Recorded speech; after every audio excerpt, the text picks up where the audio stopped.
What's up everybody, I'm Gooshy, and check out what I got. I finally got that golden Cinders skin, and even beat it solo with a Ronin.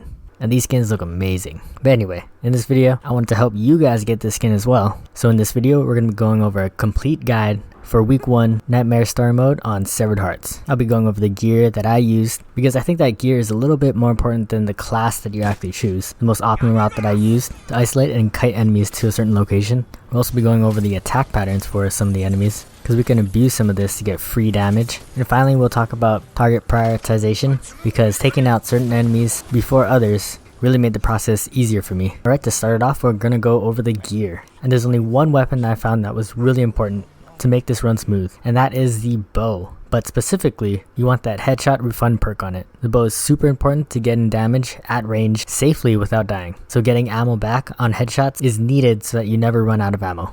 The next 2 pieces of gear I highly recommend, and this is the healing gourd with strong brew. If you could get a good roll on it with cooldown reduction so that you can use it more often, that would be even better. The Ronin and Samurai have other methods to heal themselves, so it's not as important on those classes, but for the Hunter and Assassin, I think this is a must. The next item I highly recommend is the Last Breath, so that instead of taking fatal damage and going down, you actually gain health. But this is on a 5-minute timer. And this is super important if you're going for Golden Cinders, because if one person goes down, then you have to reset all over again. And as a side note, if you guys didn't know, to get Golden Cinders, you can still take damage, but you just can't go down to get the skin. Alright, onto the final 2 slots. The katana that you use is really up to you, so choose a stance that you really like. I prefer the water stance with the water master perk, so you can get increased damage with every hit of surging strikes. And finally, for the second ghost weapon that you choose, really has to enable you to do high burst damage, which I'll explain later in the video. So I ended up using Dirt Throw, which has enemies coughing and basically stuns them for around 5 seconds. But most importantly, it has the perk Rancid, which will weaken enemies on hit. So this doesn't directly do burst damage, but it allows you to follow up some damage with some katana strikes and burst enemies down.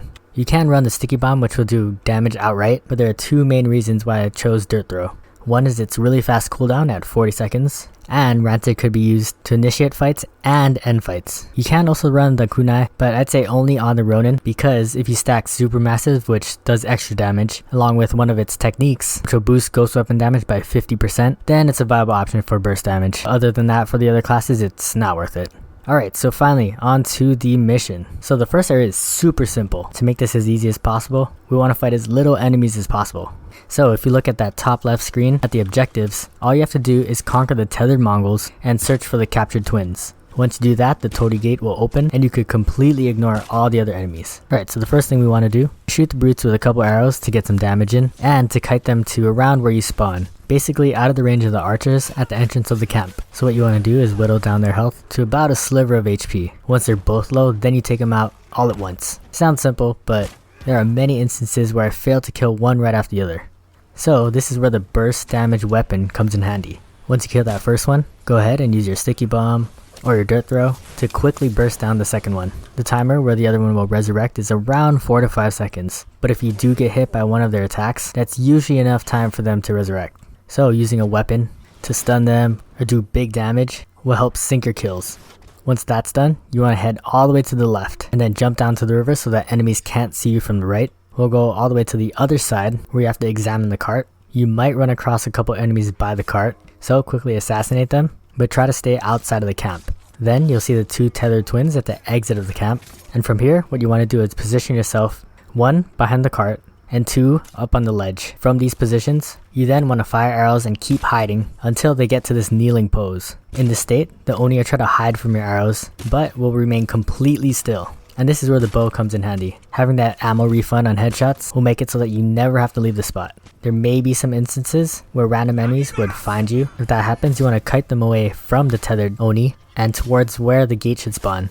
Again, separating enemies is super important. The tethered Oni might also find you, so again, just try to hide or get out of range. I found that standing like 15 meters away, but also aiming with my bow, some of the times makes those Oni go back into that kneeling state. So again, whittle down their health until they have just a little bit health left, and then by this time, with all this headshot damage with the bow, you should have your ultimate up and ready to sink kills. Samurai could use Hachiman's Fury, Hunters could use Eye of Ujitsune, and Assassins could use Shadow Strike.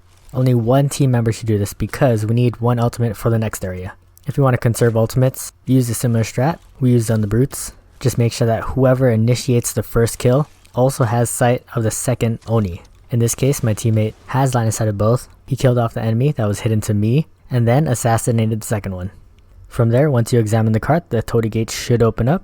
Make sure you fill up your health by hitting the healing drum, and restock on ammo. And you have 1/3 of it complete. In the second area, you have the same objectives as the first, so technically you can kill the tethered Mongols at the beginning of the level, respawn, and the other two at the end where the totem gate spawns. But I think the safer option in this case is to kill all the enemies. With this as the objective, you actually want to prioritize killing lower tiered enemies. With less enemies to focus on, it'll make it easier to isolate the 2 tethered Oni. So we'll go straight for these 4 archers, and it's pretty important that you take these guys out because they shoot the poison arrows, which randomly staggers you and forces you to heal. This is one reason why I like using the dirt throw. The area of effect is pretty large, and most of the time will hit all the archers and weaken them. One of the properties on dirt throw was increased duration, so if you can boost that, the longer they'll stay weakened. If you have a teammate, this should go by pretty quickly, and if you have that ultimate that you saved from the first area, you should be able to immediately kill the 2 Oni. If not, again whittle down their health, and use your ghost weapon to burst them down. The next part was actually where I died the most, and this is facing all the Oni dogs. And I'm telling you this now because I made this mistake so many times. Do not underestimate the dogs.